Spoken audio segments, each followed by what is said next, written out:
Ladies and gentlemen, as we today continue to discuss what is very vital, it's true that the world is actually experiencing a lot with news happening at every corner of the world. But today we continue to give relevance to the May 9th event, particularly the event in the Russian Federation faced with foreign policy challenges and external pressures.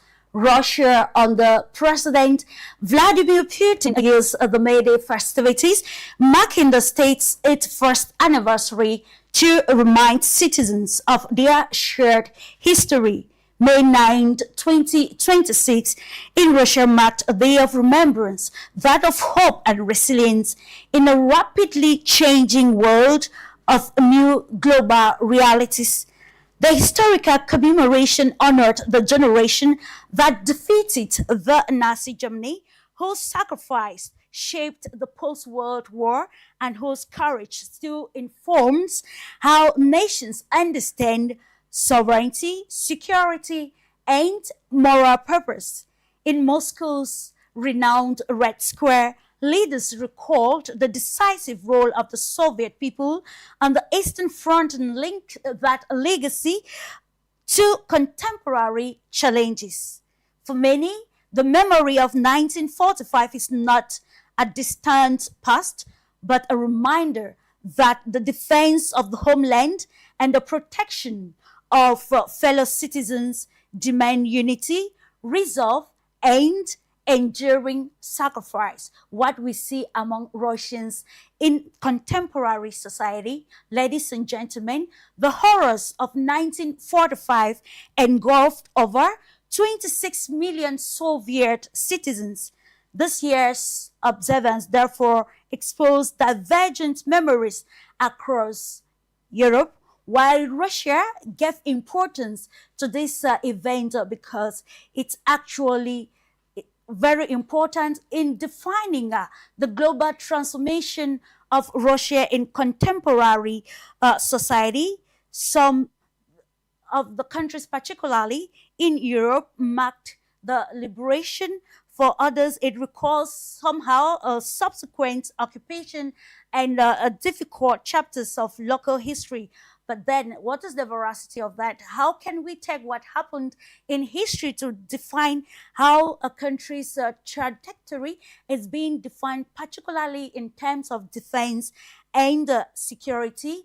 Of course, in the border cities, civic acts and, of course, counter messages underscored how wartime memory continues to shape identity and political discourse in contemporary society. Today, the Baltic countries have been pressured to invalidate Victory Day celebration, particularly on the 9th of May. And we also recall that the ribbon of St. George, called in some European countries as illegal, and it brings us again to asking questions. During this year's celebration, controversy came especially from Estonia, where a picture of the Russian President Vladimir Putin was actually published with a message attacking him as a warlord. And of course, some people linking the leadership of the Russian Federation to the likes of then German Hitler. And of course, we look at how these narratives can, of course, affect Russia's diplomatic image and, of course, its foreign policy standing. So, ladies and gentlemen, on this edition of Global Insight, we will examine with a panel of experts the relevance of Victory Day to the Russian Federation and other countries around Eastern Europe, and how Western Europe and others have actually, taken this Victory Day to denote other aspects which we just highlighted in our preamble. So it is imperative that we continue to analyze the memories that shape Russia's future, providing it with a scope, particularly to avoid being taken aback by events similar to the realities of the First World War, the Cold War, and a more contentious 21st century geopolitical antagonism against the Russian Federation, Eastern Europe, and its allies. So, ladies and gentlemen, together we are going to uncover this program and, of course, this topic together, looking at the relevance of this Victory Day celebration of the 9th of May 2026, stating the 81st anniversary of great relevance, of course, because for a nation to define its future, it is imperative to think about yesterday, bring about the realities of yesterday in today's world and see how this can shape the future of the world. I will join you right after the jingle to uncover this panel to give us insight on our topic for discussion this day. Welcome back. If you are just tuning in, you're most welcome. This is Global Insight brought to you by Globus. Time for us to introduce the panel. And of course, we are delighted to welcome you this day, dear Conrad Ricketts, a journalist, a financial analyst, and of course, chair of Scottish Rest. Yes, for Independent Scotland. It's a pleasure having you this day on this discursive program. Great to be here again, and thank you for invitation. Always a pleasure. And without much ado, let's now head to India, acknowledging the presence of Purnima Anand, President BRICS International Forum. It's always a pleasure having you, madam. Looking forward. Your mic is muted, please. Thank you, CLARISSE. I am very happy to come on Globus channel. Now it is becoming Voice International Arena, and very happy to see many friends from different countries. And I hope today we will have very good discussion on very important Victory Day. Thank you. Indeed, it is imperative to have a constructive discussion on the Victory Day, particularly on the narratives pertaining the Russian Federation, given the proliferation of information on mainstream media, especially on the speech of the Russian Federation this year. And without much ado, let's welcome Ultimate Public Journalist and IEC Lawyers Guide Observer joining us from the United States of America. Welcome. Thank you again for the invitation, and happy to be here. Looking forward to a great discussion on a great topic today. Indeed, it's a great topic to better understand global transformation. It is relevant as well to look at history and how it can shape the future world. And we stay in the United States of America to welcome political commentator who is also ex-advisor to the Bush and Clinton administration, and also a journalist in the person of Steve Gill. A pleasure having you this day, Steve. Thank you, Clarisse. Thanks to the panelists for all joining. It's good to see so many good friends today. Indeed, it's good to see so many good friends as we continue to talk constructively. Before we actually get into your analysis of the topic, and of course, especially on the conceptual framework of the topic, I will invite us to watch this moment in Congo, Brazzaville, a moment that saw the Global Association of Exports together with the government of Congo, Brazzaville, and in collaboration with the Russian embassy in that part of the country, actually commemorated this day, honoring those that actually fought for motherland during the Second World War that saw the defeat of Nazi Germany. Just to note that this event was actually a moment in Congo, Brazzaville, precisely in the capital, to actually recall the memories of the century to recall the horrors and how the horrors of the 1945 event can shape today's future, to remember those that lost their lives.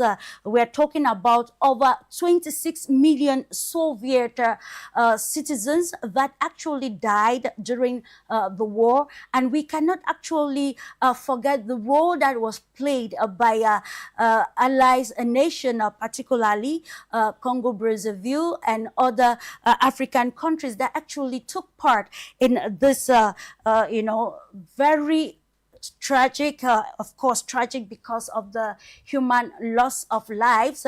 But today we are in a different world, trying to define new realities. How can we shape human relationship? Taking examples from what happened many years ago.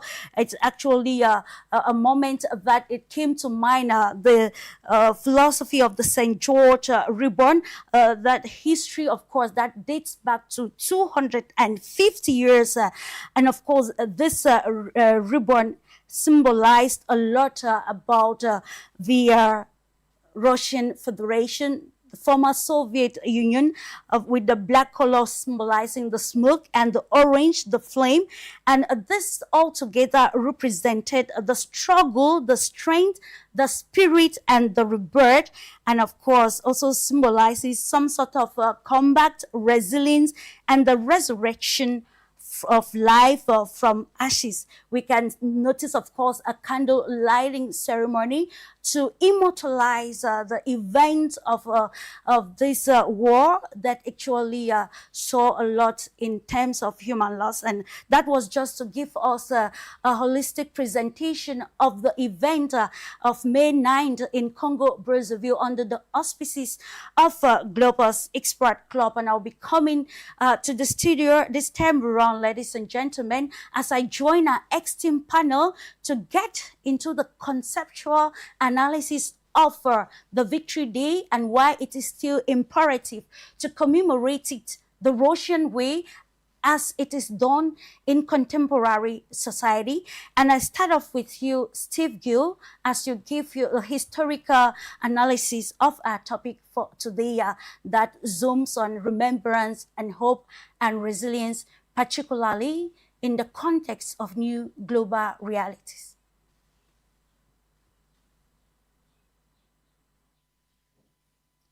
Steve Gill, your mic is muted, please.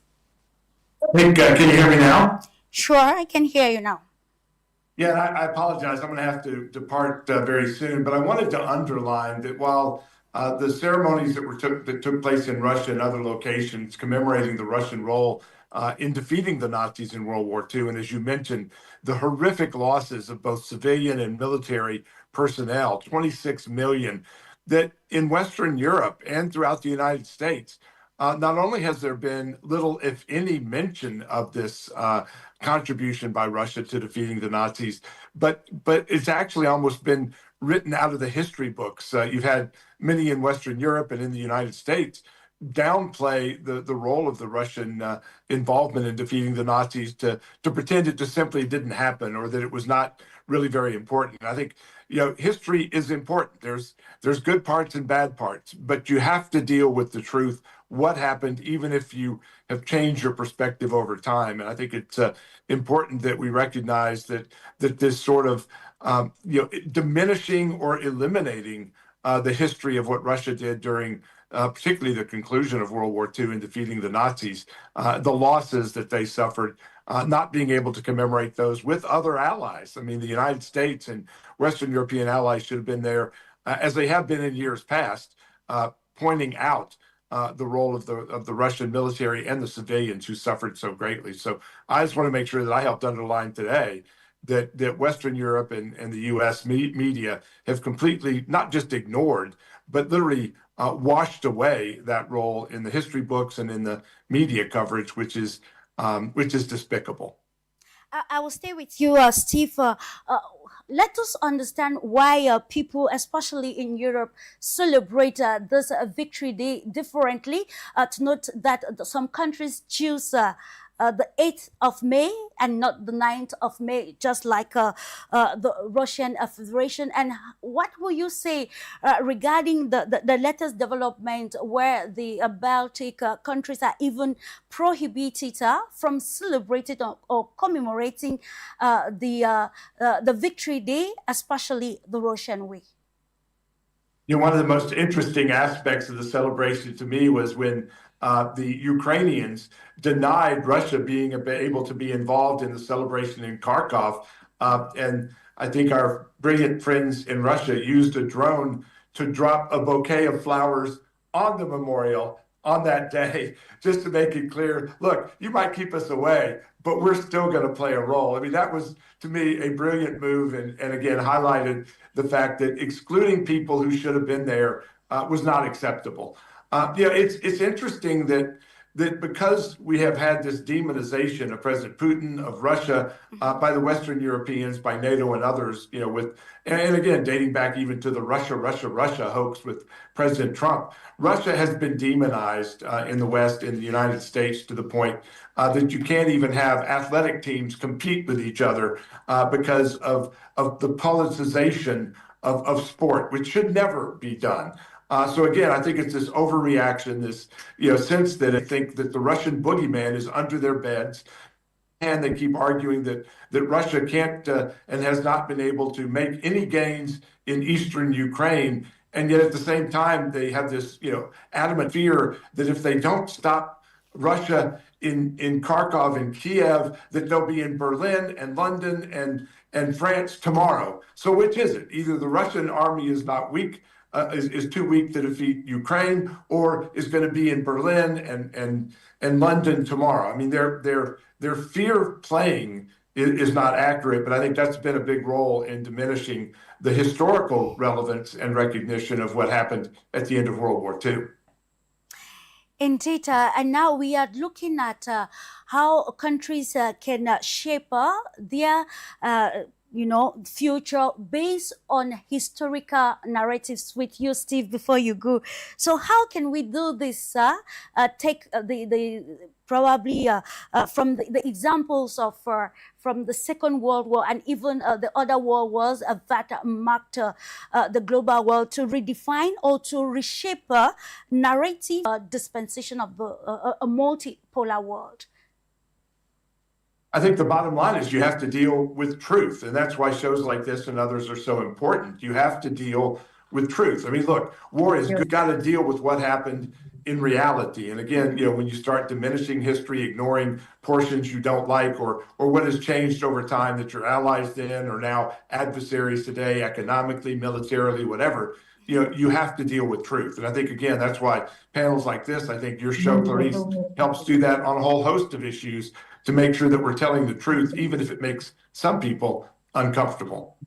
Absolutely, it's about telling the truth and understanding the real stakes of the Second World War that actually led to the defeat of Nazi Germany, and how this actually changed a whole lot of, especially in terms of international relations between Germany, Russia, and other Eastern and Western countries. But then we continue to understand the event that marked the probably the beginning of the war. Let me come back to you, to you this time around, Conrad Request. We are still in the preamble, understanding these events, the war, and how it led us to this, the moment of defeat of Nazi Germany, and how this has shaped relations between Germany, Russia, and international relations, maybe Western Europe and Eastern Europe, and how it is affecting future.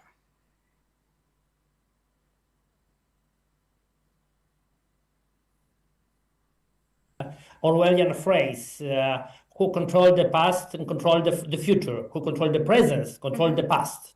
So, and this popular slogan is, well, as much true as we can see now in the present state of geopolitics and international relations. We are witnessing reshaping of the history reshaping of the history and rewriting the history to achieve bigger control over the future events. We can observe that also in relation to the this year anniversary of the victory over Nazism. There is the significant change of narrative. There is a significant change in propaganda language used to use people with the war, with this militarization of language. For many years, even in the hardest years of the Cold War between the West and the East, almost everyone was talking about the peace. Yeah, that's of course all these actions, all these political decisions, in theory, have been aimed on peace. Now, when we observe propaganda, especially in the Western European media and politics in the United Kingdom, in France, but also in Germany, we can see that war is no more excluded from the public debate. War is something which is only a question of time, and this is very significant change, very dangerous, of course, because when you speak about the rifle on the stage, in the last act, this rifle is going to shut. That's the point. Yeah. Of course, we have to also remember about the beginnings of the Second World War. It's not only started just suddenly because Germans invaded Poland. We had a lot of proxy wars before it has happened. We had fascist Italian invasion against Abyssinia, against Ethiopia. That was one of the very important steps toward the war. We had civil war in Spain. We had Japanese invasion against China. So this war have been already prequeled by former events. And again, it's quite similar to the situation we can observe now in the world. So it's not like the Third World War could just suddenly happen. We can see that there are some small movements all over the world which bring us closer to the war. And that's something we have to remember, not only because of this anniversary, but because it's very in the wider scale, could possibly changing our future, the future of our children. Indeed, it's about thinking about the future and how we can use the past to shape the future. In the same perspective with you, ultimately, let's get the historical context, especially about key factor and how the Eastern Front's scale and the Soviet contribution to the defeat of Nazi Germany under Hitler. Well, thank you again, Clarisse, and certainly the backdrop of all of this was the Dear beginning Elnan, of please can you mute your mic when I. talking? Sorry for that. Just to remind you guests who are logged onto Zoom, please, if you are not talking at the moment, kindly mute your mic so we can reduce the interruption. Thank you. Okay, again, thank you, and welcome to the other panelists, and glad to be here with such esteemed people. Sorry that we're having a little bit of technical problems, but I know that those things are being worked out, and they always are a challenge. But the backdrop for what happened in World War II certainly was preceded by what happened in World War I, which happened as it culminated in the middle of the Berlin Conference. And of course, the Berlin Conference was about how colonialism was going to be developed where the African continent is concerned. And Germany's involvement and its efforts and its precipitation of the conflict in Europe was directly related to what was going on at the Berlin Conference and that division and that essentially dissecting of the African continent and partitioning of the African continent. European countries were upset about what they were getting in terms of that division of the African continent. And because of that, that created economic reverberations, not only throughout Europe, but throughout the known world at that time.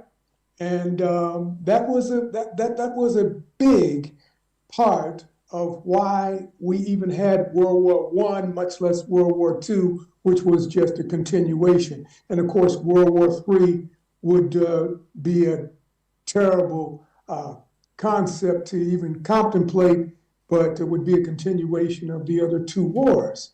But we know that the Soviet Union lost 26 million people. And when you compare that figure with what happened in other countries throughout Europe and even in America and further away, and other participants who were drug into the World War II conflict, the numbers dwindle significantly, much lower than anywhere near 26 million. Most of them didn't even exceed 1 million.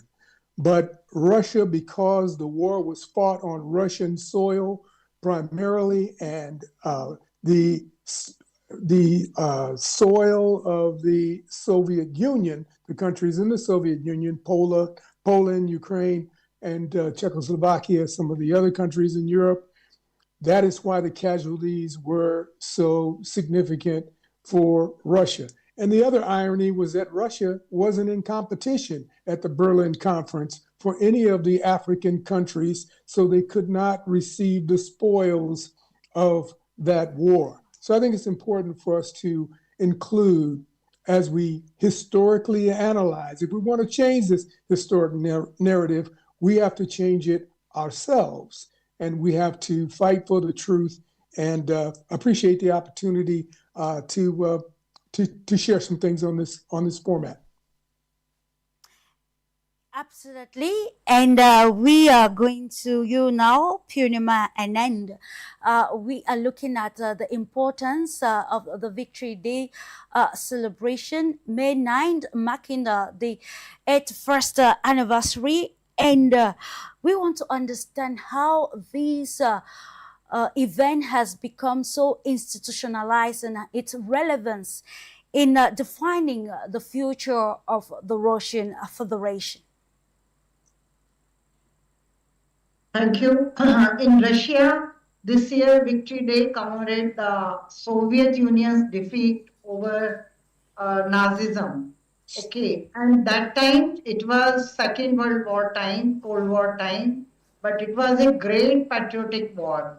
But now, since that time till now, we can see Russia crossed very big line, and they always represent the dignity and sovereignty over the fascism, neocolonialism, and now we can say dollarism.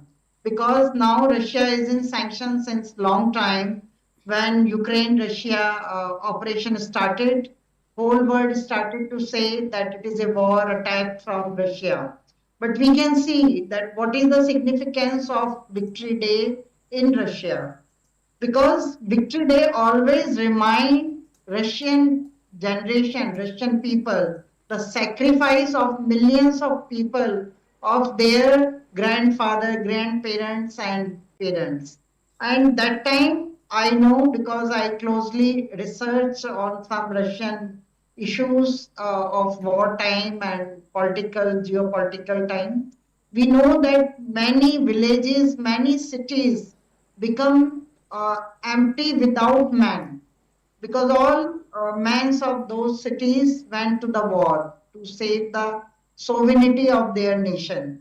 And I must mark here the strong action of the women, because after war it was not only victory of that time, of that army people, but later on it was a very great problem of the women in that areas, because there was no water, no electricity, and Russia is a freezing country, and only wounded people, children's, and no money, no food. That situation was existing, and women of Russian Federation worked and developed the legacy of USSR for the world. So this is a great nation. It gives so many examples to the world, and no doubt that Russian Federation is very strong. They are having currently very strong democratic system. We observe it, we visited to even Donbass and many regions of Ukraine, which came in Russian Federation now. But problem is not only victory and fighting for your dignity. Problem is that why wars happens. Is it necessary that war should happen? What is the meaning of Israel and Hamas war? What is the meaning of current Israel and Iran war? Ultimately, no country win the other country. Wars are time is stretching, and there is no result. And all countries are facing problem now. Whole world is facing the crisis of oil and gas, and inflation is increasing. Whole world leadership is disturbed. So why we cannot stop this wars? From that victory day till today, which victory we are going to achieve? We are only sacrificing the lives. Whatever development we do, it is destruct, and new companies get new orders. What is the meaning? When we will get the lesson that we need to live peacefully, and we need to live with dignity. We need to live with the combined efforts, joint efforts of our geographical positions. Whatever we have to contribute. So all these things and these wars are giving us lessons that we need to make coalition, we need to do cooperation. And Victory Day is the most important example in current world order that we need to do coalition, cooperation, and care for all nations. We will continue our dialogue in next phase of the dialogue. Absolutely. But I must say that as Putin in this year Victory Day speech said that this war is not ending. We are ending the hegemony of the Western world and NATO. So I hope these wars will give the lesson to the negative powers, and world will go towards better future. Absolutely. Subsequently, we will continue to unveil the importance of the Victory Day celebration, and of course, to learn history, how it is shaping the world of today. Like you have asked, is war actually necessary? Before answering that question, I'll come back to you, Conrad. This time around, let's look at the position of Poland, because if we are going back memory lane, we'll know that before Germany invaded the Soviet Union, we know the primary target was Poland.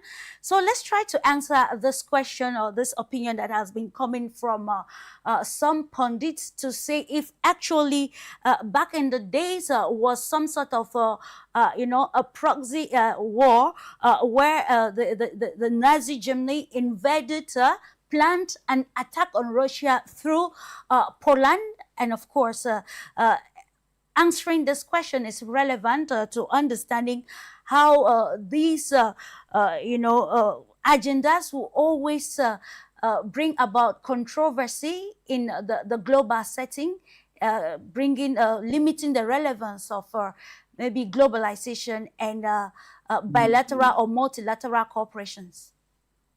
Yeah, well, I would say that it was historically a very popular point of view that the Second World War started because of Poland. Yeah, and of course, especially British propaganda was mostly keen on presenting starting the war as a great effort to protect Poland and other in Eastern European nations from the Nazi domination. But of course, after decades of work of the historians, we know that wars do not start because of the political decisions only.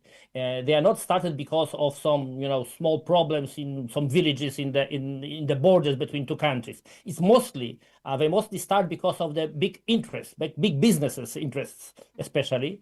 And I would like to agree with what Arthur said about the true and deep reasons of the great world conflicts in the 20th century, because it's exactly how it looked like. It was the struggle of imperialisms of European nations, colonial powers, mostly.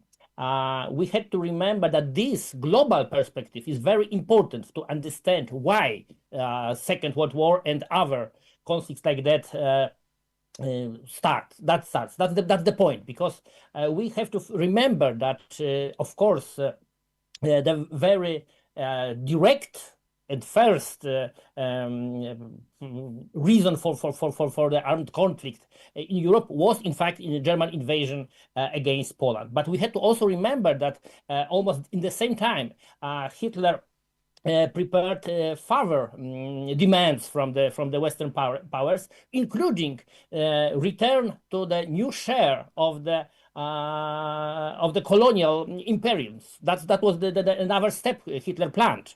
So, for example, if Poland and our allies from France and Britain accepted Hitler's demand, which he formulated toward Poland, the next demand of Hitler was to sit again to the table and divide, especially Africa, again between France, Britain, Germany, and Italy. That was obvious for him. That was one of his main purposes of escalating this conflict. That was a very important element, I would say. We had to also remember that for the minor countries or middle-sized countries like Poland, it is always very dangerous to be played by the superpowers. So Poland was used as a kind of direct reason for escalating the conflict and starting the war. I would say that I see something very similar when we observe present Polish position between the West and Russia. So against the Western powers declare that they support Poland, that they would like to sign another military aid treaties, another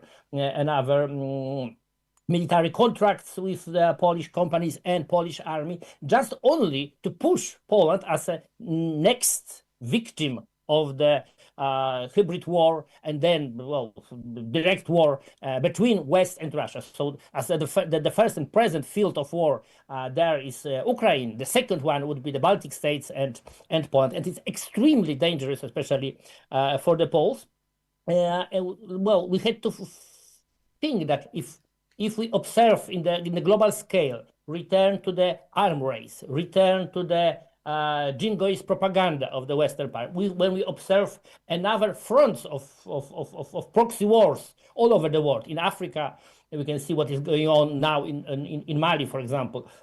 When we observe situation in the between America and China about Taiwan, we see that these potential places of the new conflicts, of the new hybrid wars, are spreading all over the world. And we are step by step closer to the global conflict, more or less similar like we were in the 30s. And that's something which is extremely dangerous for us all. Absolutely, and it is imperative for us to understand as the world takes a different narrative in the aspect of multilateralism, and we want to understand again from your own perspective. Ultimately, when Conrad was talking, he highlighted the interests of big corporations and of course businesses in capitalizing on the uncertainties brought by war to redefine their own stance and maybe control global economy and decision making. So now I want to look at how the proxy information war in the times of the Second World War actually led to a divided Europe between Western Europe and Eastern Europe. I don't know if it's a moment for us to probably dwell on the Truman Doctrine or probably the Marshall Plan, that we see some sort of the contestation that comes with the Victory Day celebration, particularly the Russian way, as a result of such agendas that made the Western Europe somehow, vulnerable to the USA trying to maybe I don't know if we say redefine the map of Europe as a whole.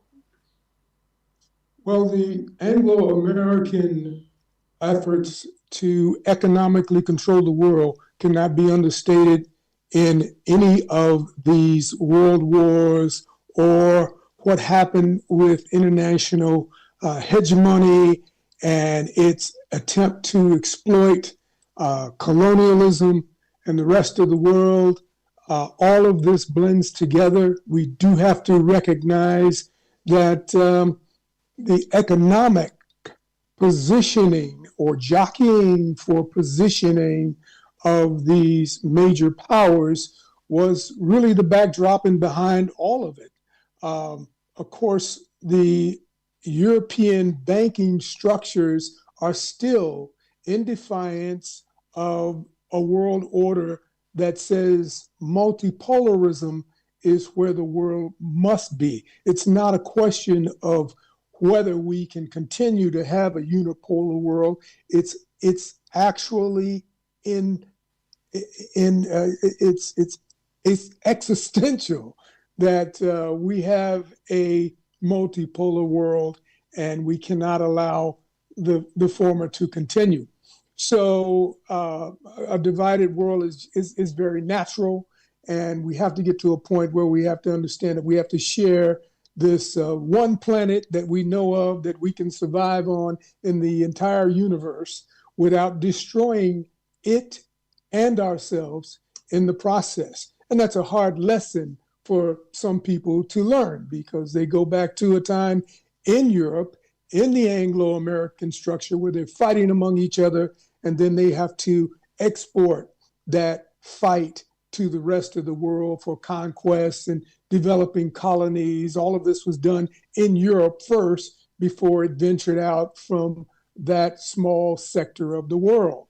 And these people have never learned to live among themselves, much less live with the rest of us in the rest of the world.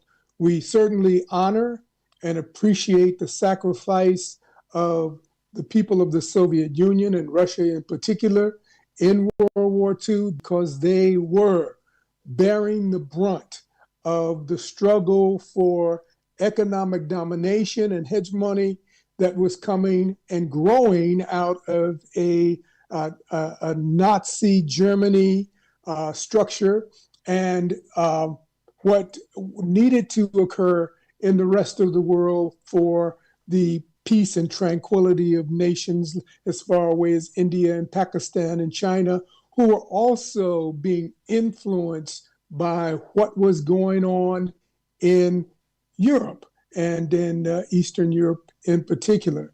So losing 26 million people in that war caused the Russian people at that time, there was not one man, woman, or child in Russia that was not directly affected and did not lose a loved one in their own family. That was how devastating that 26 million people being lost in the war was to be felt in Russia. But we also have to recognize the Herero people in Namibia who were massacred in the millions at that time and immediately before World War I and World War II, that led into this practice of mass extermination of people. The German people were involved directly. That was a German colony in Namibia. And as a result of the death and destruction that they exacted on the people, the Herero people in particular, but not exclusively, because it bled into the Congo, Leopold, and what was going on in the Congo, mass extermination again there, where he killed 10 to 16 million Africans just to clear the area of population. Those practices were exactly what was later on perpetuated in Europe and caused things that we discuss now as the Holocaust and the death and destruction that went on throughout Europe. They practiced that. They developed those techniques and those strategies from what they did to the Herero people in Africa, and we cannot allow these discussions to continue and the framing of what happened in these wars without including what happened in Africa. Absolutely, looking at what happened some 250 years ago is still actually resonating in the world of today. And now, during the second phase, we continue to analyze and centering now on the speech, the Victory Day speech by President Vladimir Putin, a discourse that actually attracted some negative interpretation, particularly from mainstream media, especially on the presence as far as the military parade was concerned. With you, Purnima Ananda, what can you say holistically represented the speech of Russian President Vladimir Putin 2026 May 9th Victory Day commemoration? Did you see that as a moment of probably showing to the world that the Russian people stand united, remembering the horrors of the past and how they can shape their country to prevent future occurrences, because we are already seeing the proxy war happening in Ukraine. And of course, some also said that the limited appearance in the military parade actually presented the fact that Russia is recording a lot of losses as far as the special military operation is concerned. Do you have the same interpretation to this, or you have another narrative patterning the 2026 speech by the Russian strongman Vladimir Putin?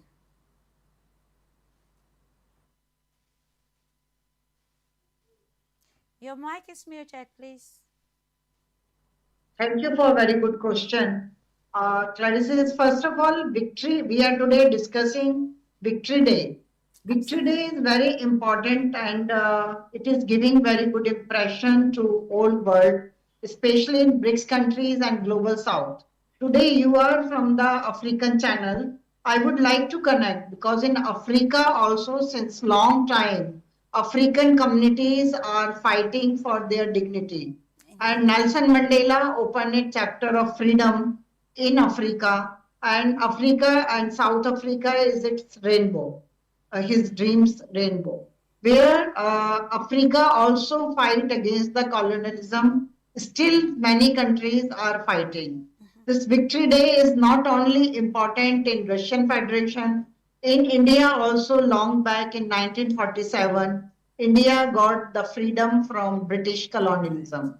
And still India and Pakistan divided after their, when they defeated, they divide India and Pakistan. So Victory Day is not only Russian symbol in current new world order. Russian Victory Day is first of all very impressive parade in Moscow with Black Army, and everybody come out for immortal assembly. Even President Putin also come with flowers and he pay the tribute to his ancestors. Similarly, every Russian people because Russia is very big geographical country, many time zones they have, but on Victory Day, they all unite.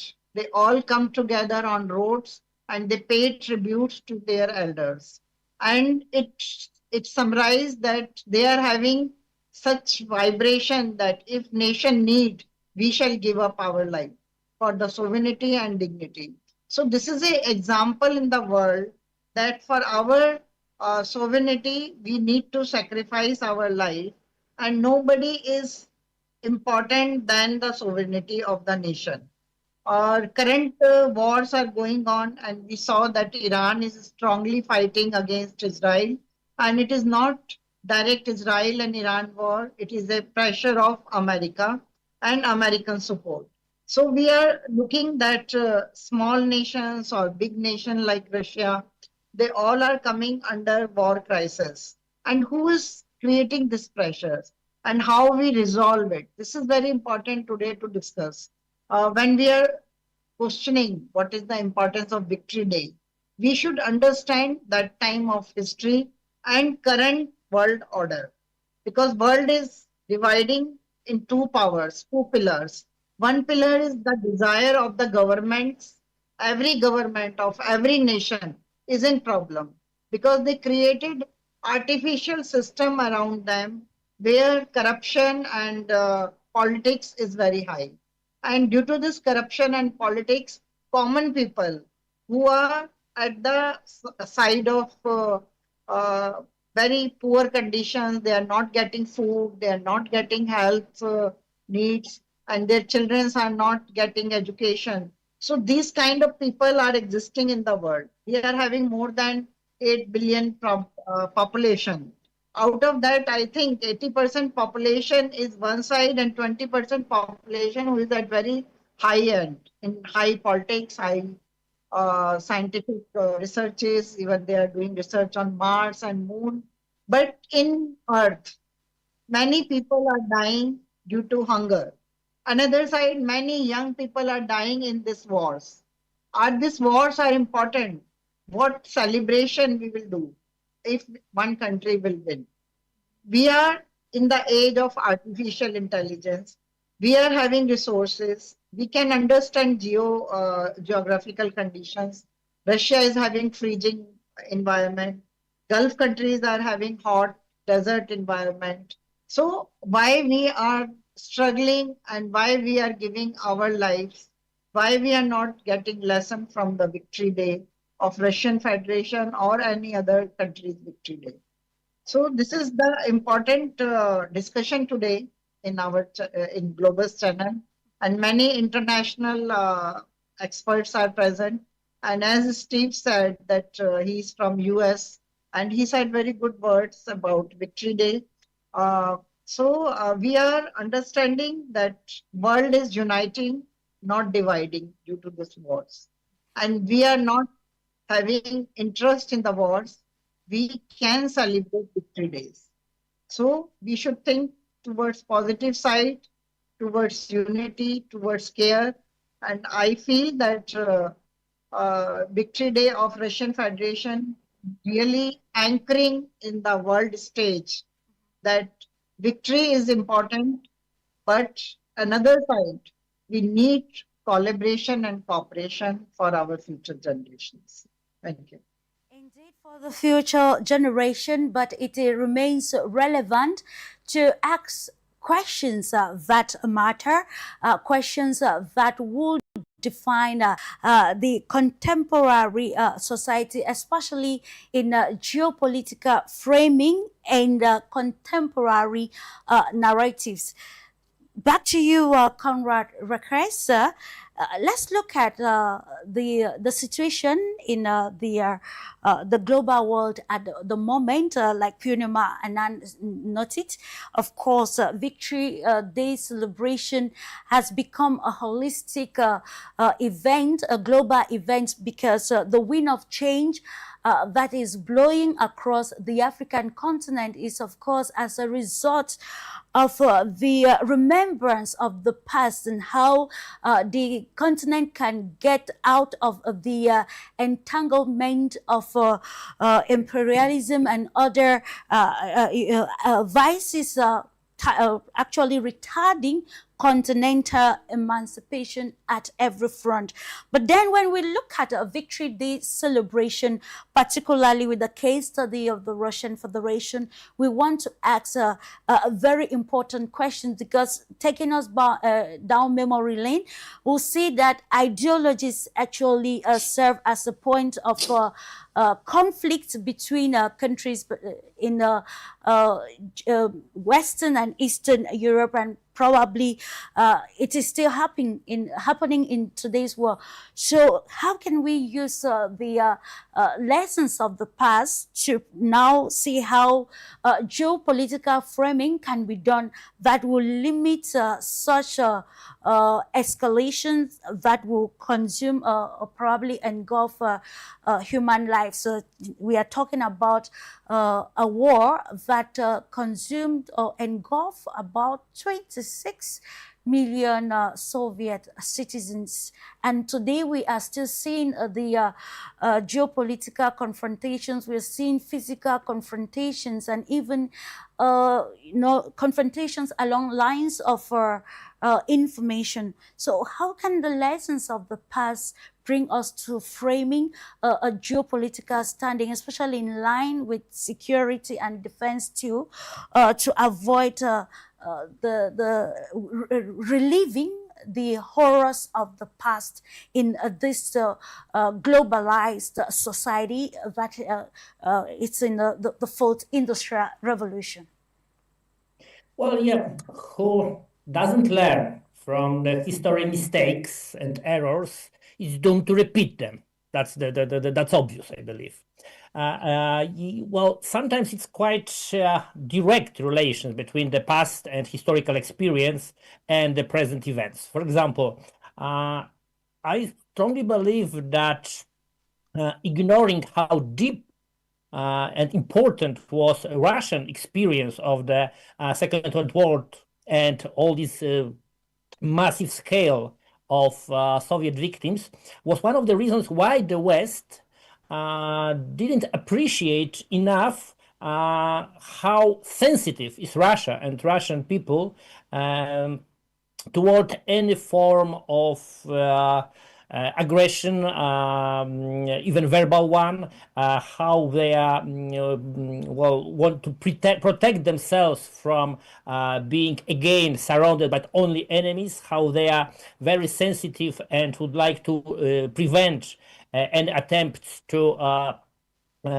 came closer to Moscow with any kind of aggressive military installations. That exactly explains Russians' reaction on NATO presence in Ukraine. That was exactly that is exactly one of the things when the West doesn't understand what we call Russian spirit, Russian way of thinking of history and of geopolitics. That is very direct relation between the historical experience and present events.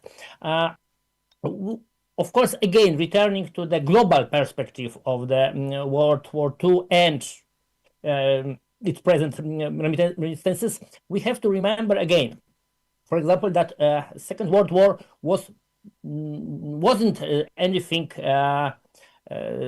outside, for example, from any continent. In fact, even in the countries which are not formally involved in war, there are very strong influence of the war situation, even if, for example, in South America. But in Africa, when we are returning to this example, was directly involved into war because of the no-colonial domination over the continent. One of the first steps toward the war was Italian invasion against Ethiopia, against Abyssinia. And in the East Africa was one of the fronts of this war because of the fight between the British and Italian colonial troops. The whole campaign of course, have been provided also in the North Africa. Kenyan and Golden Coast soldiers from Africa fought in the British colonial forces in Burma against the Japanese, and so on and so on. Well, we had to also think about the Second World War as one of the very strong impulses leading to the decolonization, because the former colonial powers lost a lot of its potential, and it was also let's call it that way. It was also a big lesson for the African or South Asian people to learn that, of course, they want us only to use as a tools in their wars. Why we have to fight for them? That was one of things. I think that it was kind of enlightenment for the African and Asian people, allowing all the pro-independence movements to spread their influence over these nations. Well, it was also the starting points of many armed movements, especially in South Asia, against first Japanese, but then also against the colonial powers, like we know from Malaysia, from Indonesia, from Vietnam. That was this experience which was absolutely crucial for decolonization. And when we look at this present situation, we also see that these past mistakes, past errors, and past problems repeat automatically in our times. We have to remember that one of the Nazis' goals in this Second World War was extermination of Slavs. Whole world know about the Holocaust of Jews, knows about the final solution, but hardly no one heard about extermination of Slav on the massive scale of Russians, Belarusians. 1/3 of the Belarusian people have been murdered, killed, and died during the war. Poland's number of victims is about 6 million. So it's a massive number, huge number, uncomparable, for example, to the, with all the respect to the, British one, for example. Holocaust of Serbs as well, who've been, exterminated by the German occupants. And when we look at the Balkans, we can see how Germans and Italians, Nazis and fascists, used local Nazi movements against the people of these states. And we can see it again. That's exactly what we observe in Ukraine. It's hard to believe now, but 81 years after the Victory Day, after signing the surrender, unconditional surrender of the Nazis, we can see, in fact, Nazis in power. Neo-Nazis or historical Nazis back in power in Kiev. There are a lot of monuments commemorating Nazi collaborators now in present Ukraine, and that is also the sign of the times. We can see that in Baltic states, in Latvia and in Estonia, there are officially commemorations of war provided by the people in the uniforms of Waffen SS, which is something which unbelievable a couple of decades ago. And that's exactly what we see. It's not only another imperialistic and colonial clash, it's also great return of the Nazi ideology as well in our times. It's really hard to believe that, but well, it's something which is happening now, and so this is two very important factors strongly interacting in this stage. We see again increase of Nazi ideology and Nazi practice in some parts of the world, and we can see increase of the business interest in war, because there is no business like war business. Indeed, we continue to invite you, ladies and gentlemen, to leave your comments. We are actually live on YouTube, Pan-African Media, and Facebook, Pan-African Media TV.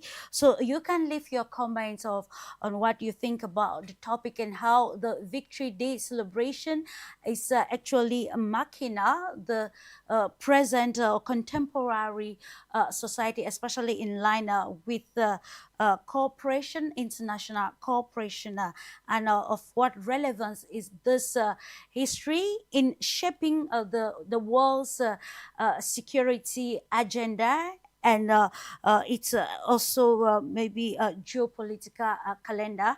And just to note that, ladies and gentlemen, we've just been joined by Mateusz Piskowski, who is joining us from Poland, journalist and also a political scientist. You are welcome to this discursive program as we continue to analyze the events of the May 9th that marked the 81st anniversary of the Victory Day, when the Soviet Union defeated Nazi Germany, the era of the Second World War. You are welcome, dear Mateusz, as we continue to analyze the stakes, especially surrounding the fact that today, according to some information, some countries, information countries in Europe have already made illegal the use of the ribbon, signifying the St. George ribbon, and how countries are invalidating the importance of such an event like the Victory Day that brings memories of lots and lots of lives lost, especially during the fighting that actually culminated with the defeat of Nazi Germany. You're welcome. Well, thank you very much for the invitation, and I would like to stress that history has become politics. We call, in my country, in Poland, history, the propagation of historical narratives, something like the politics of history or politics of remembrance.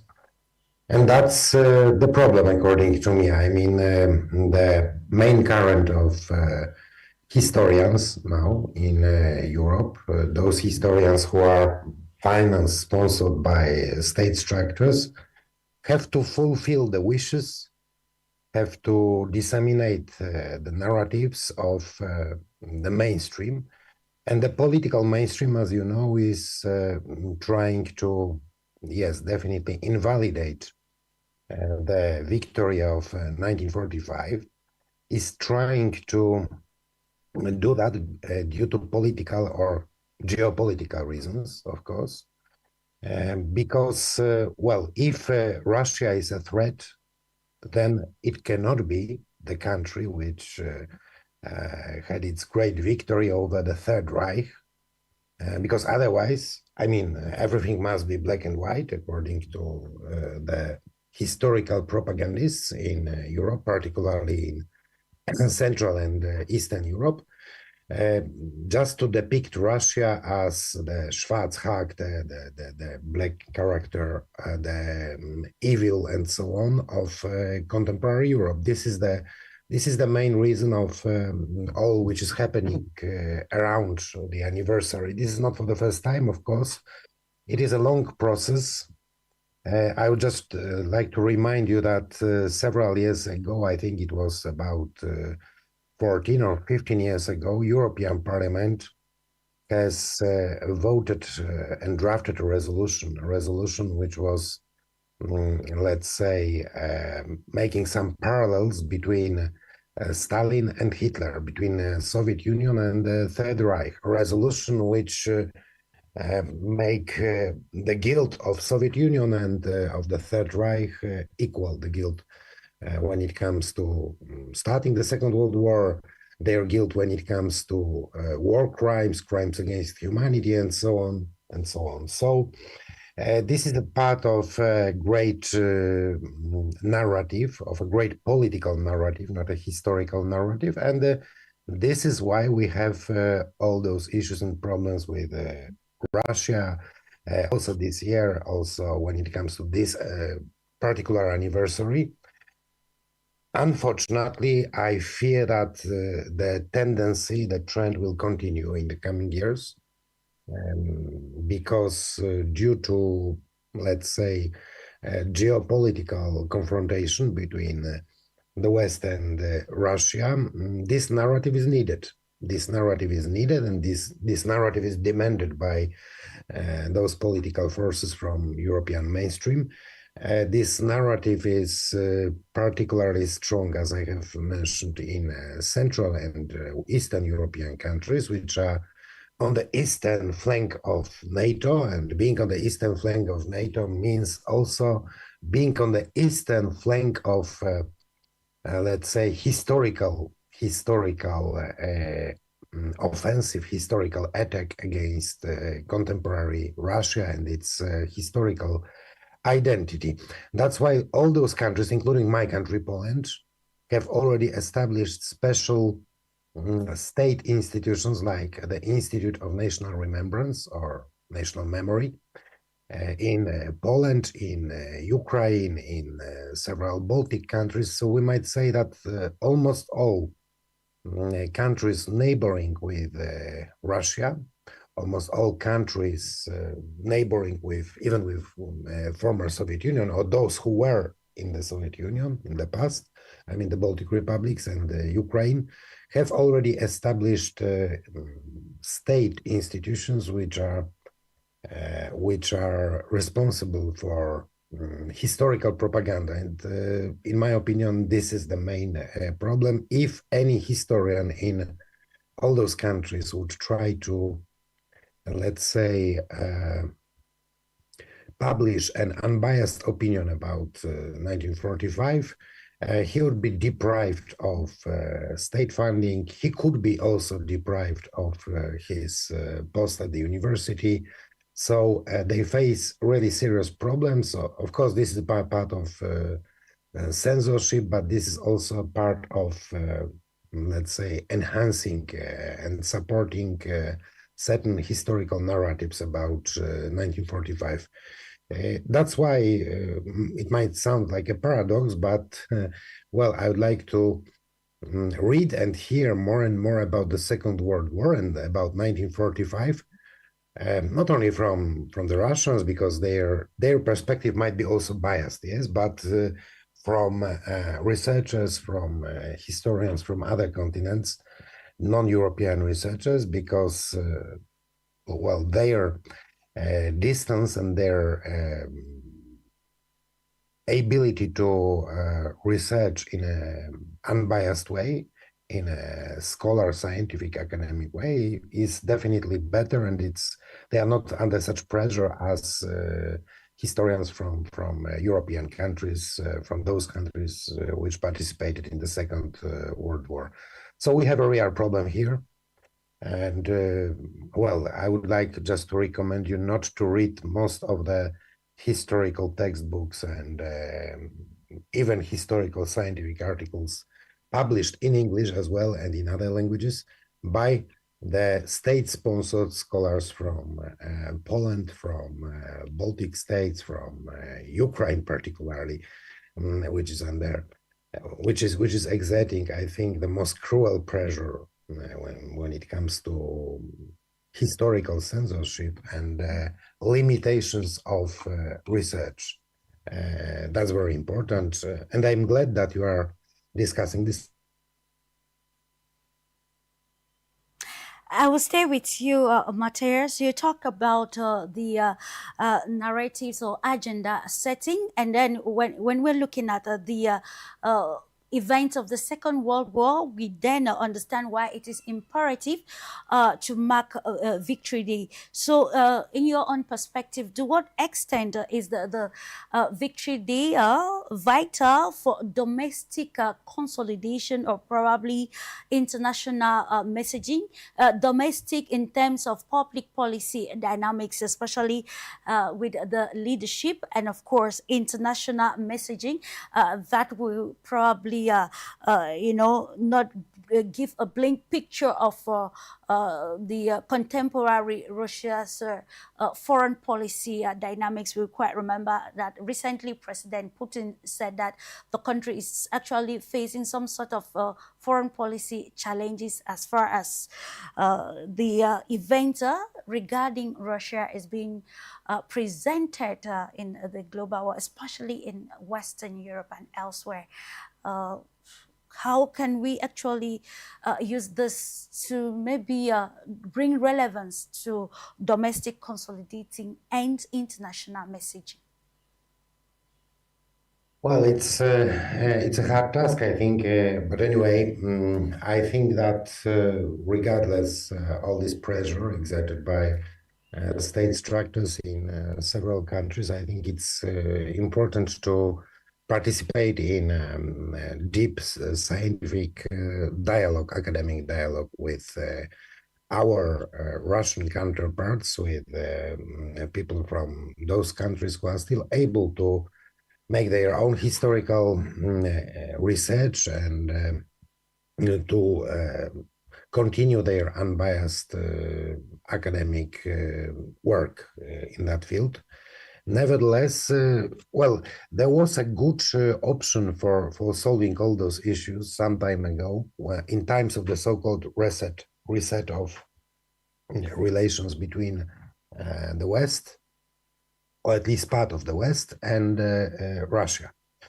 So it was back in 2011, 2012, when we had, for instance, in our relations, in Polish-Russian relations, we had a special group of historians, a common group of historians, Russian and Polish historians, who have published their common researches, their common academic works. And I think this was a good solution for that. At that time, it was, let's say,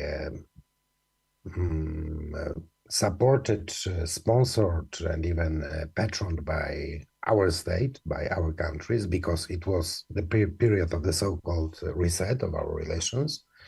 And now we cannot count on such support. On the opposite, I think that those scholars, those historians who would dare to discuss with their Russian counterparts could become subjects of repressions, of well, at least censorship in their home countries. Anyway, there is still a small possibility, a small room for dialogue, a small room where independent scholars, particularly independent scholars, because only the independent scholars are able to discuss all those issues without being repressed or without having fear of being expelled from their university posts and so on. So I think that there is a small room, a small chance to revive this historical dialogue. Some of the Russian institutions, some of Russian NGOs still try to do that. They try to be more or less open for the voices from the independent voices from Europe and from other continents about the Second World War.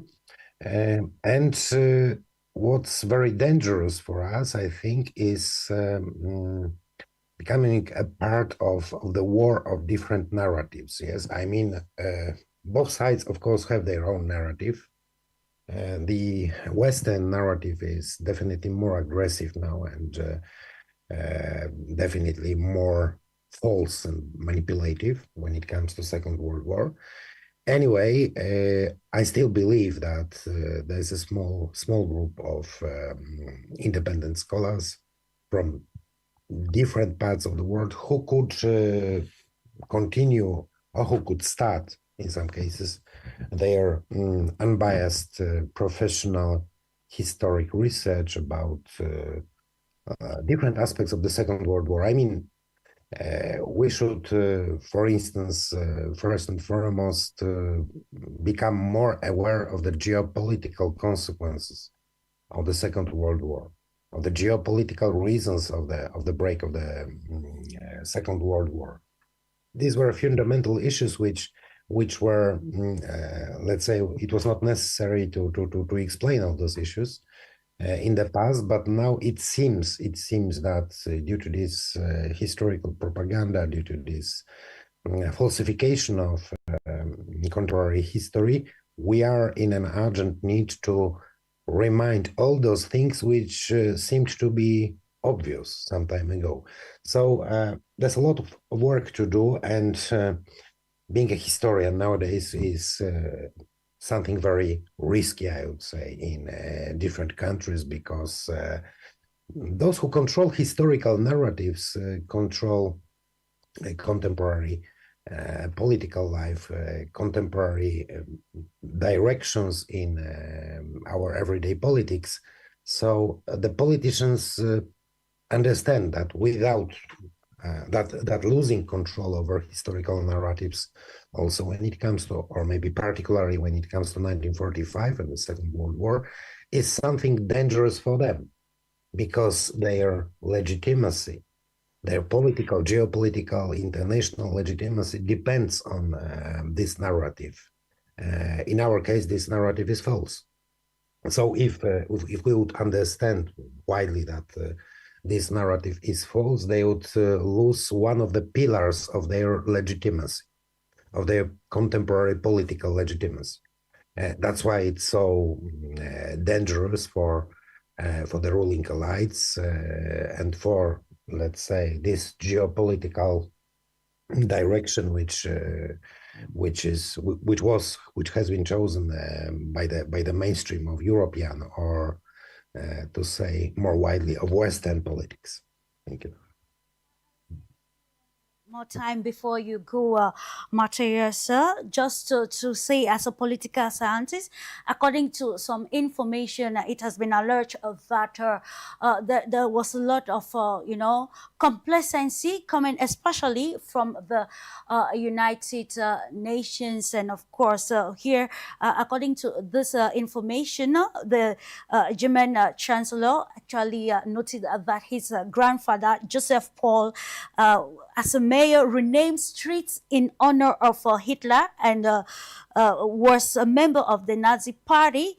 Merz himself, that's the German Chancellor, claimed that his grandfather was forced to join the party because of his official position, of course. And we want to look at also Poland's position, where actually the Prime Minister of Poland acknowledged that it's actually debatable that his grandfather, Joseph Turk, served in the 1944 and allegedly participated in the construction of the Stutthof concentration camp, among other examples that have featured regarding this. We want to look at how international complacency among, this organization has made the probably resolving global conflict a very complex situation, and how lessons from the victory day, or from the history of the 1945 Second World War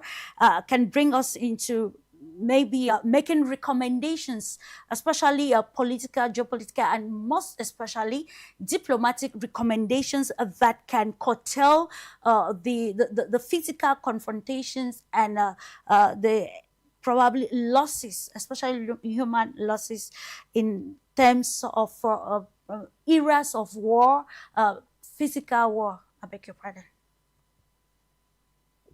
Well, for us in Poland, it's something obvious that it's very hard to find anyone in Germany, even among the political elites of contemporary Germany, who doesn't have a grandfather or grand-grandfather in the ranks of NSDAP or in the ranks of SS or other structures which were deemed, let's say, guilty of crimes against humanity, of genocide, and so on. Because if you look at the numbers, the simple numbers of from the times of the Third Reich, you will notice that, well, it would be really, really hard to find people who are not involved in Second World War. We cannot let's say, understand or find real motivations of their political choices from that times. Yes, because those people are dead, and those who are not dead, very few of them, will of course say and explain that, well, I was forced to, and so on. So that's also something very obvious. Yes, this is the question of contemporary identity of Germany. And there were different periods in Germany when it comes to those issues. There was a period when the current called Anti-Deutsche, which means anti-Germans, were forming the identity of contemporary German Federal Republic. Those forces were, let's say, trying to reject all the not the guilt, yes, but on the other hand, on the opposite, they were trying to reject being German as such, yes. So German consciousness, German identity, and so on was rejected by them. Actually, there was such a current, but it was back in 1970s, 1980s. Now it's not so strong anymore, I think. Then you had the current of Germans who were ready to admit their guilt, yes, but who felt guilty for their ancestors only when it came to one particular nation of the victims of the Second World War. Yeah, that's another tendency in Germany. I mean, even if you look at the compensations, purely material, financial compensations for the heirs of the victims of the Second World War, Germany always focused on the Israeli victims. Yes, so Germany, of course, admitted its collective guilt of the extermination of European Jews, but when it comes to their crimes against other European nations, when it comes particularly to their crimes against Soviet people after the invasion of Soviet Union in 1941, they say nothing about that. Yes, I think that even before, it's not the issue of the current situation in Germany, but even before you had a particular narrative in Germany when it comes to Soviet Union, for instance. The German soldiers from who died or who were captured during the Stalingrad battle were presented as heroes anyway in Germany from their historical perspective, yes, as well as other German soldiers who fought on the Eastern Front, on the so-called Ostfront during the Second World War. So. When it comes to Germany, I think it's very, very hard to find anyone, maybe with one exception, with those people who came to Germany after the Second World War. I mean, people of different origins, of Eastern European origins, of non-European origins who live there, and they feel German, of course, but they have nothing to do with the history of the Third Reich and so on, and of the Second World War. So actually, majority of the Germans has this collective identity, and they have to acknowledge, and they do acknowledge, that historical narrative is very important for the contemporary position of Germany in world politics, in European politics, and that the historical narrative is as well very, very important for let's say, drafting the geopolitical role of today Germany. I mean, if Germany is now on the forefront, is becoming a kind of avant-garde when it comes to aggressive stance, militarized aggressive stance against Russia, yes, then Germany has to forget all this let's say, historical connections, associations with the Second World War, with Operation Barbarossa, and so on, with their attack on Soviet Union from 1941. And they have to forget about it, to bury this narrative under the ground, to not to talk about it anymore, and to try to let's say depict contemporary Russia as the main source of violence, of aggression, of all contemporary problems of Europe. And that's why the Germans also, I mean, for the first time, I think, in Berlin this year, the German police has reacted in some parts of Berlin, in Treptower Park, on the territory near the cemetery of the Soviet soldiers, of the fallen Soviet soldiers from 1945. They have reacted quite aggressively when they noticed that people wore, Russian flags, ribbons, or red flags, and so on. Yes, before they didn't do that. I mean, the German law enforcement forces. This year, several people have noticed that it was hard in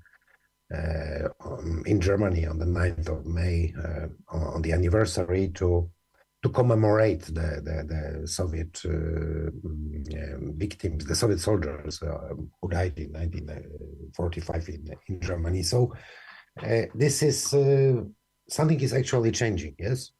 And as I have told before, this is all about using historical narrative for political or even geopolitical aims, quite contemporary political, geopolitical aims and goals, followed now by contemporary Germany. But again, Germany is a very, let's say, specific issue when it comes to Europe. Although, of course, I might say now that practically only my country, only my nation, only the Polish people in our part of Europe did not participate in, let's say, the system of aggression created by the Third Reich. Almost all the others have participated in that. I mean, all these foreign regions of SS, of Waffen-SS, and so on. So most of the Europeans have, in their own family stories, in their own spoken traditions, let's say, several different narratives. Yes, I mean, a Ukrainian, for instance, might have one grandfather who fought in the ranks of the Red Army, yeah. And on the other hand, he can have another grandfather who fought in the ranks of Waffen-SS Division Galicia, for instance. Yes, so different historical narratives are present when it comes to our roots, to our families, but it's the state which chooses this narrative, which should be dominant according to contemporary geopolitical goals. Very essential in framing a contemporary agenda of the new world order. Thank you so much, dear Matthias. And we continue, ladies and gentlemen, with you, Otto Mobley. From what we have gathered from Matthias Wyszkowski, we have seen how actually history has been politicized. But then how can we use this year's framing of actually the 1945?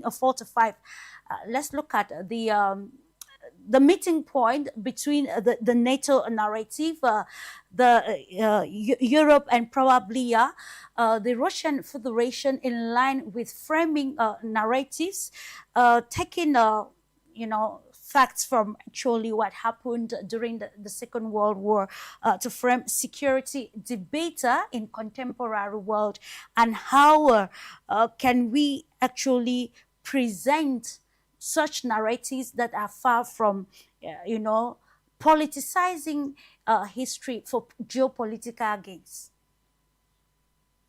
Well, certainly when we talk about geopolitics, we cannot leave any segment of the world out. That's been the mistake of the past, is that we let certain elements tell their stories and others are just doomed to just not be heard. Great to hear from my Polish comrade, brother in media, and glad to hear from others on this program who've contributed. And I know that Steve had to leave, but just wanted to go back and remind everyone that it is a new day. It is a new time. We have new tools to use that we didn't have even 10, 20, 30 years ago. The internet I'm speaking of, and the ability to affect the international narrative is never before explored by the people who I'm talking about, who are in the rest of the world, who don't get a chance and an opportunity to do programs even like this. The only thing that becomes the differing factor is its own popularity, its own promotion, our abilities to find programs like this and tune in and listen to those programs, learn from those programs, and then move that information forward. But it is absolutely essential, but also a great opportunity now for us to take command of the narrative, tell these truths. And I will just want to emphasize, the truth is always the first casualty of war. And even my own father died as a result of injuries he sustained in World War II. So it's not like this is a ancient, generational, long time ago story. It is very contemporary for us. So, and even if it was my grandfather who had, and my grandfather did, fought in World War I. My father died of injuries he sustained in North Africa, fighting against the Germans and the Italians in North Africa. They were all across North Africa with that war effort. So we are affected still today, even though we didn't celebrate or didn't even observe and went by without even a quiet notice here in the United States that May 9th was even a observance of anything. So until we can make sure that the observances of other people in other parts of the world, whether we're talking about May 9th, of what happened with the Russian people, or we're talking about what happened with people in India or China or other parts of the world, we're not going to respect and begin to understand the multipolar world that we have to shape and live in. I'm happy that we have a representative of BRICS in the discussion today. I think it's extremely important that we understand that the BRICS countries have to emerge, but they're not going to emerge if it's left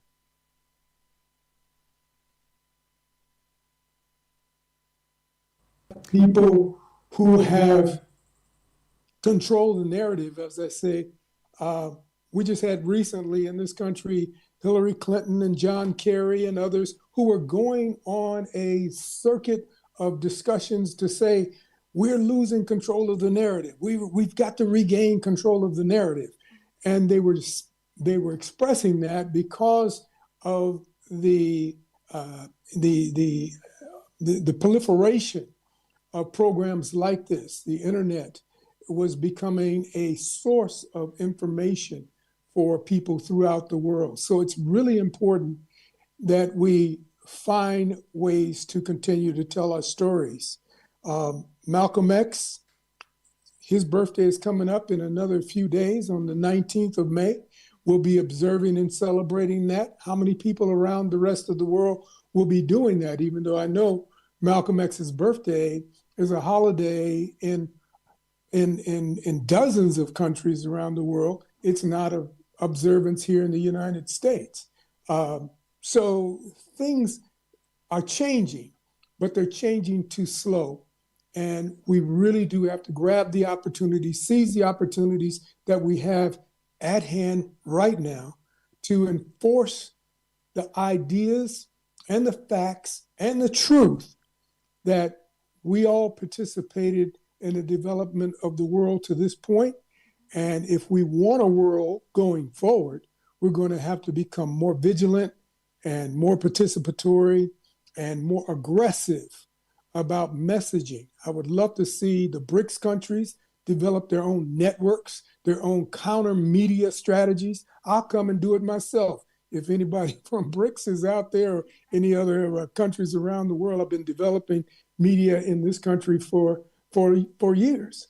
But it's not going to be done if we think about it in terms of, oh, we got to wait for the mainstream media to hire this person or that person or people of color and, you know, that kind of nonsense. We have to do this ourselves and get out of this particular hole. But we do need to emphasize that everyone has truth to tell and truth and facts to share.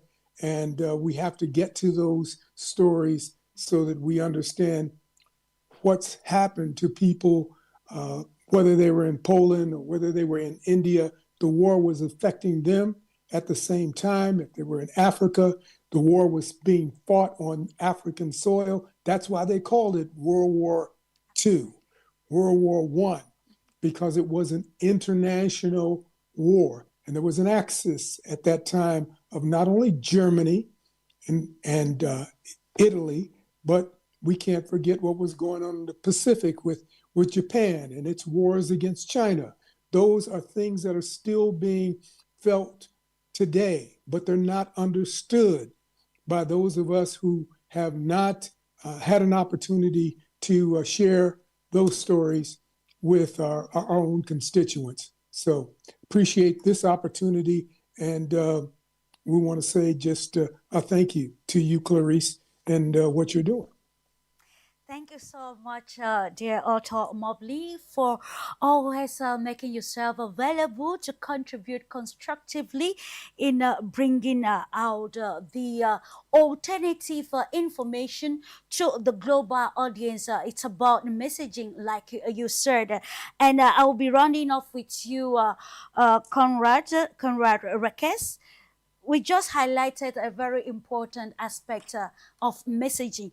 And when we are looking at the Victory Day celebration, it is already marked by so much of controversy, given that local communities in border cities actually navigate this commemoration in different ways, bringing some sort of many questions to be asked, particularly by the younger generation still trying to circumvent or to understand the history of the Second World War and how it affected cross-border relationship. Here we are talking about the decision in to be a case study in Estonia, just a stone throw from, especially to the Russian Federation, and how conflicting ideas or messaging regarding the Victory Day celebration is somehow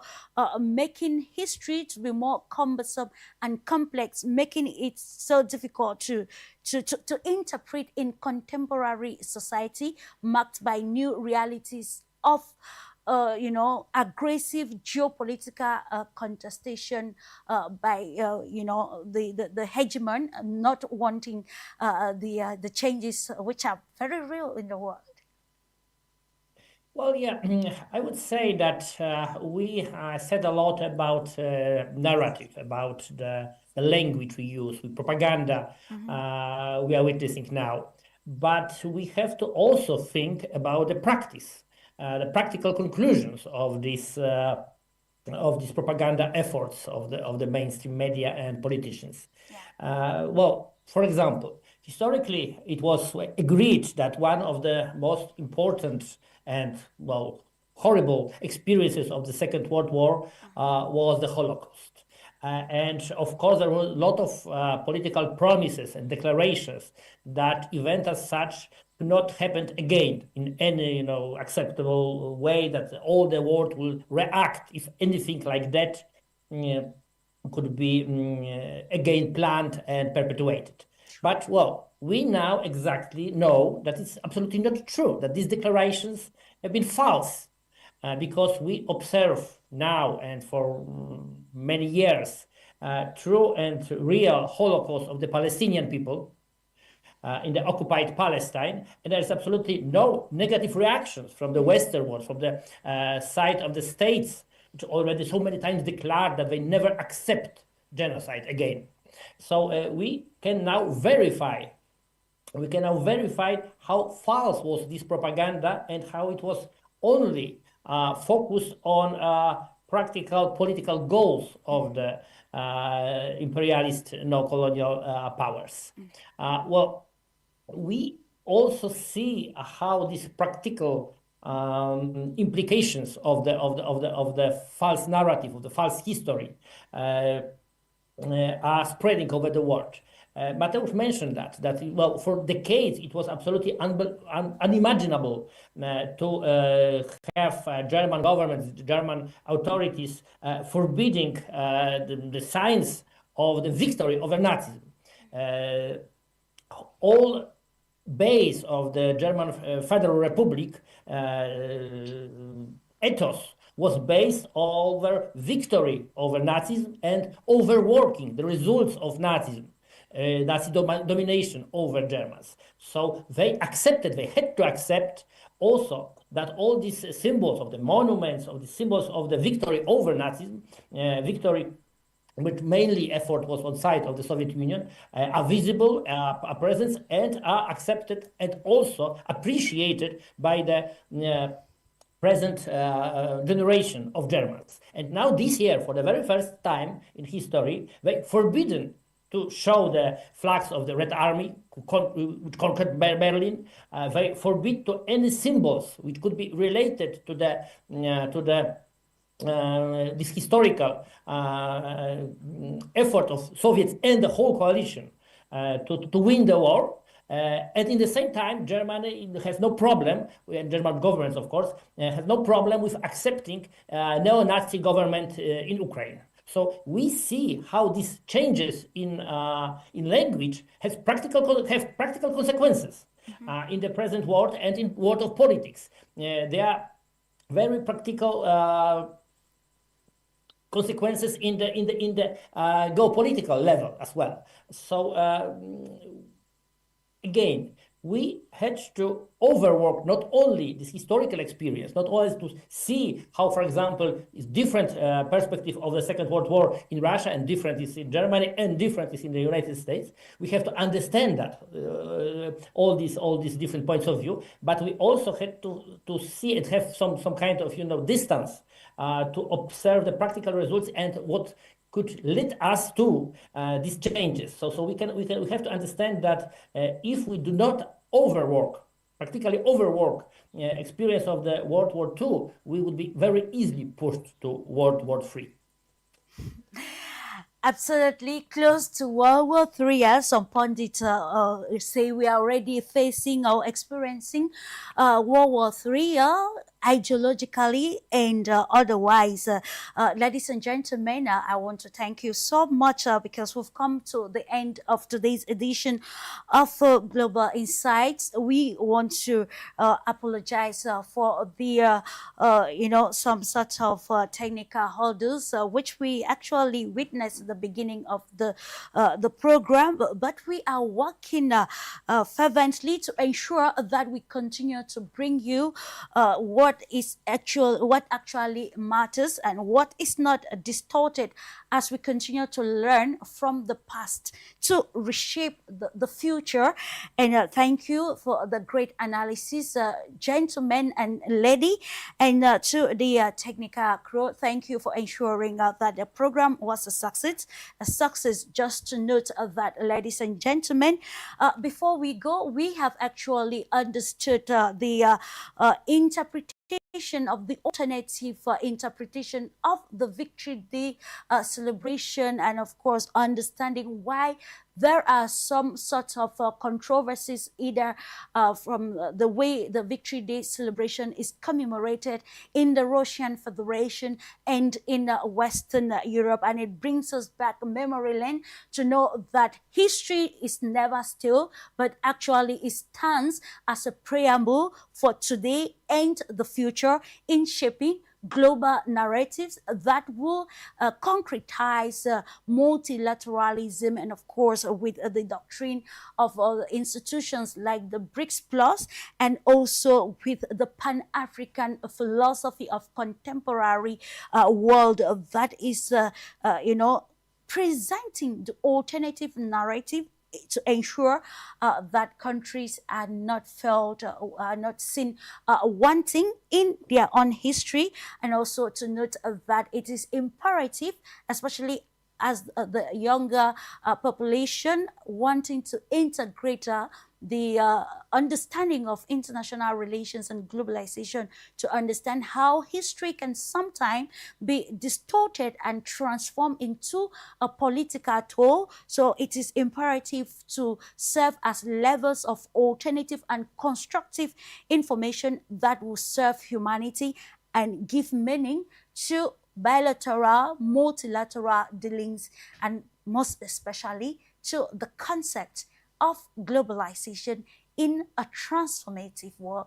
Thank you, and I wish you a lovely moment as you stay tuned on programs on the Pan-African Media. Thank you. Bye-bye. You by Globus.